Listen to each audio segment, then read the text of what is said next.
The human body requires protein as an essential nutrient, which serves three main functions: muscle construction, tissue repair, and general wellness maintenance.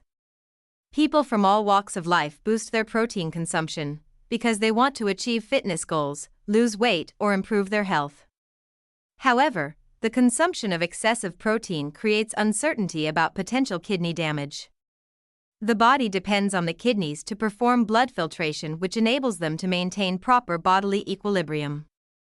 Today we explore if excessive protein consumption impacts kidney health. The kidneys perform blood filtration to extract waste products that result from protein breakdown, which they then transfer to urine. The body produces nitrogenous waste when it breaks down protein, which the kidneys need to eliminate. However, the body produces glomerular hyperfiltration when protein consumption rises, because it increases both nitrogen waste production and kidney workload. The kidneys operate at an elevated filtration speed during this process. However, people who already have kidney disease experience deteriorating kidney function when their kidneys receive additional strain from excessive protein consumption. The amount of protein people should consume depends on their health, activity level, and kidney function.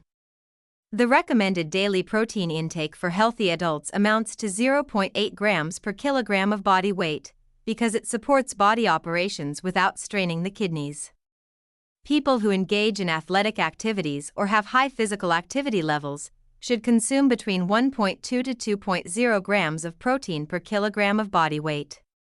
However, medical supervision is important in patients with kidney disease, because they need to follow specific protein intake guidelines to prevent kidney damage progression.